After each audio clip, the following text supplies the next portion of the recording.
des consommateurs de crack dans le métro, Laurent Nunez. Vous disiez le problème de consommation sera réglé au moment des Jeux. En fait, le problème du crack sera réglé au moment des Jeux. Du crack, pardon. Et même avant. Attendez, depuis octobre 2022, mais on les croise dans le métro. Depuis octobre 2022, on a démantelé le campement à ciel ouvert qui était sur la place Baron. Enfin, on l'a totalement démantelé. Le square, Baron, on l'a totalement démantelé. On mène des actions résolues contre les trafiquants, parce que le problème, c'est les trafiquants de crack. Vous savez, en 2022, on en a interpellé 285. En 2023, c'est 491. On va y revenir, les trafiquants. Mais là... Mais c'est important de lutter contre le trafic. Moi, je ils ne sont plus en surface, ils sont sous terre. Je dirige des policiers qui mènent des actions résolues, déterminées contre les trafiquants, qui alimentent ces consommateurs. Et nous avons par ailleurs une action de voie publique. Moi, c'est ce que me demande le ministre de l'Intérieur. Nous sommes très présents partout dans le nord-est parisien pour disperser les consommateurs et veiller à ce que les services médico-sociaux puissent les prendre en charge. Parce que le problème, c'est plus un problème policier. Quand ils sont dans les stations de métro, ce n'est plus votre problème. Attendez, je ne sais pas ce que je suis en train de vous dire. Je suis en train de vous dire que le problème du crack, nous l'avons traité. On interpelle les dealers de crack. Encore une fois, on a doublé le chiffre d'interpellation. Et puis les consommateurs, j'ai un très gros dispositif de voie publique pour les disperser et faire en sorte qu'ils perturbent le moins la vie des riverains. Il subsiste des endroits où il y a des consommateurs. Je ne le nie pas. En partie dans certaines stations de métro, dont celle qui figure dans votre reportage. Et puis actuellement, dans le 19e arrondissement, en surface, j'ai envie de dire, on a un souci du côté du canal, du côté de la forêt du linéaire, où on continue à avoir des consommateurs qui sont systématiquement dispersés. Maintenant, le problème du crack, c'est pas qu'un problème de police et de court terme, c'est un problème de prise en charge médico-sociale. Mais qui ne fait pas son travail. C'est un problème médico-social et les autres pouvoirs publics chargés de ce dossier montent en puissance sur ce sujet et le problème va évidemment se résoudre par la prise en charge des consommateurs. C'est à la mairie de prendre en charge les consommateurs. On est un collectif. Moi, je ne jette la pierre à personne. Il y a un collectif. Il y a le volet répressif et judiciaire que je dirige avec Madame la procureure de la République de Paris. Et puis, vous avez évidemment l'Agence régionale de santé, la préfecture, la ville de Paris, tous les acteurs qui travaillent à nos côtés pour prendre en charge ces consommateurs. Mais je peux rassurer, en tout cas pendant les Jeux, là, actuellement dans le métro, tous les jours j'ai 125 patrouilles.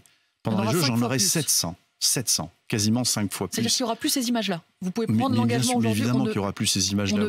On aura des policiers partout, mais on ne réglera pas la solution en chassant les consommateurs. Ce qu'il faut maintenant, c'est les prendre en charge tous. Alors des progrès énormes sont faits. Vous savez, ils ne sont plus que 100 à 150 à errer dans le nord-est parisien, là où ils étaient plusieurs centaines il y a encore 2 ans. Donc on a fait d'énormes progrès. Mais en tout cas, ce que je peux vous le garantir, c'est ce que me demande le ministre de l'Intérieur, c'est que pendant les Jeux, il y aura une présence forte de policiers sur la voie publique. Et évidemment, nous interviendrons pour éviter que ces individus ne viennent perturber des individus qui ne sont pas toujours forcément dangereux, mais qui éviter qu'ils viennent évidemment... du sentiment d'insécurité, on entendait... Absolument. En tout cas, on interviendra pour disperser, comme nous le faisons déjà actuellement, mais là, on va le faire à la puissance 5. Vous évoquiez les trafics. Est-ce qu'on sait d'où il vient ce crack ?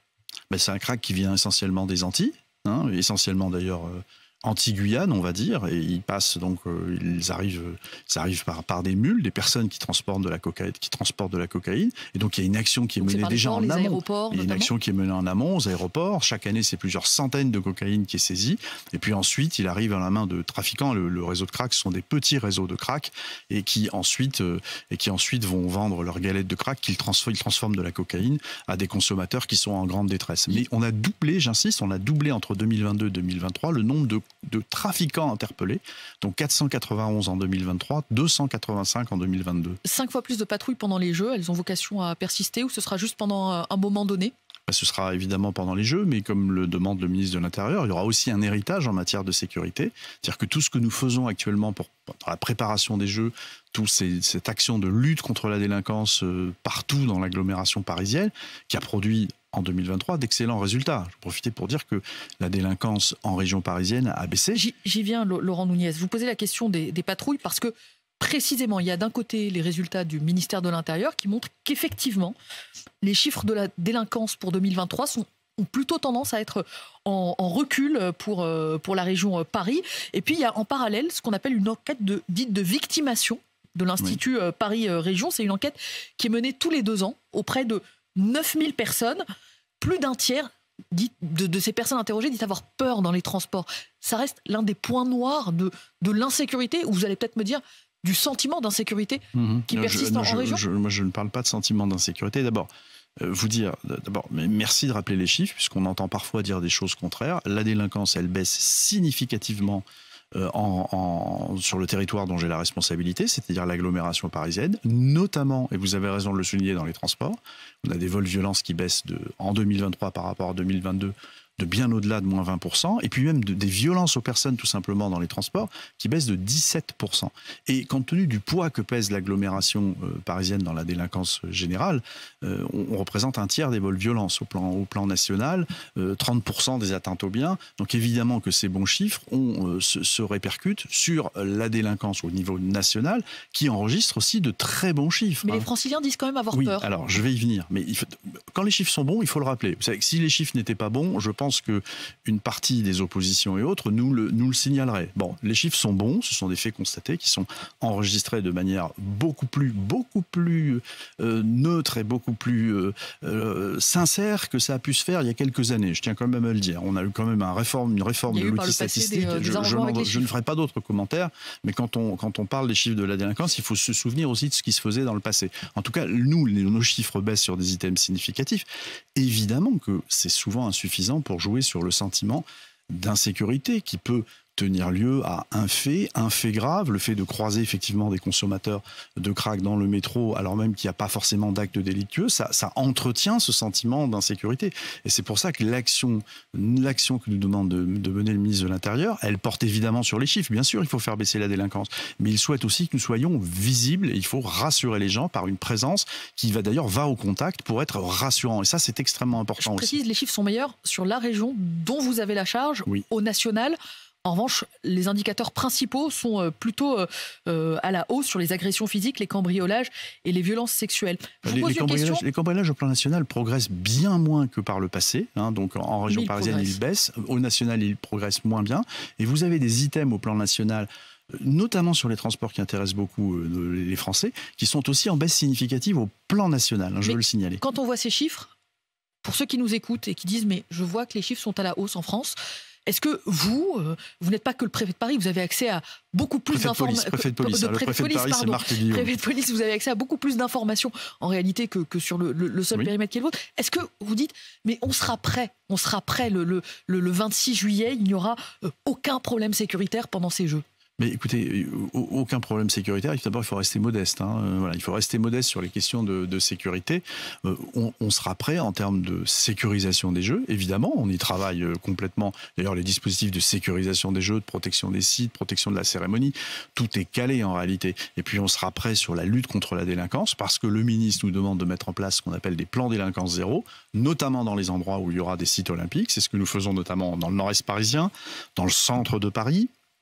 Et puis en Seine-Saint-Denis. Et donc on monte en puissance, on mène des opérations de lutte contre la délinquance, notamment... C'est ce qui vous inquiète le plus, la délinquance? Plus que par exemple le risque terroriste? Écoutez, il y a une multitude de risques. Il y a les risques des attaques cyber, il y a évidemment l'attaque terroriste, mais là nous avons des dispositifs renforcés, les services de renseignement travaillent, nous avons des dispositifs renforcés aux abords des sites, partout dans la capitale. Et puis il y a la sécurisation des millions de personnes qui vont venir aux Jeux Olympiques. Et ça, évidemment, c'est aussi une préoccupation forte d'éviter que ces personnes soient victimes d'actes malveillants, d'actes de délinquance. Laurent Nunez, préfet de police, hier à ce même micro se trouvait l'avocat Thibault de Montbrial, président du Centre de réflexion sur la sécurité intérieure, qui lui s'alarmait précisément du risque d'attaque terroriste. Quel est l'état de la menace à l'heure où on se parle? L'état de la menace, il est toujours très élevé. Je ne vais pas la redétailler, évidemment. On l'a vu. On est au même niveau, il n'y a pas eu d'alerte supplémentaire? On est toujours au même niveau de menace terroriste. Et le ministre de l'Intérieur a rappelé encore récemment qu'il y a évidemment cette menace endogène qui peut provenir d'individus qui sont présents sur le territoire national, mais la menace exogène, celle d'équipes projetées, n'est pas du tout écartée et elle demeure aussi une de nos préoccupations. Et c'est pour ça d'ailleurs que les services de renseignement sont totalement mobilisés pour détecter ce type de menace dans le partenariat étroit qui s'est bâti entre eux depuis 2017. Une menace élevée, ça veut dire que là, à l'heure où on se parle, des attentats continuent à être déjoués régulièrement, y compris depuis le 1er janvier par exemple. Écoutez, ça c'est la compétence des services de renseignement. Mais vous savez qu'on a déjoué... Je crois une partie de la compétence du terrorisme, de brigade antiterroriste. J'ai sous mon autorité un des 10 services de renseignement de la communauté française du renseignement, et puis aussi un service judiciaire en matière de lutte antiterroriste à la direction de la police judiciaire de la préfecture de police de Paris. Mais voilà, les services de renseignement déjouent des attentats et surtout parfois même bien en amont détectent des individus, y compris depuis le début de l'année. C'est en permanence. En permanence, les services de renseignement travaillent et resserrent les mailles du filet pour éviter que ne soient commis des attentats.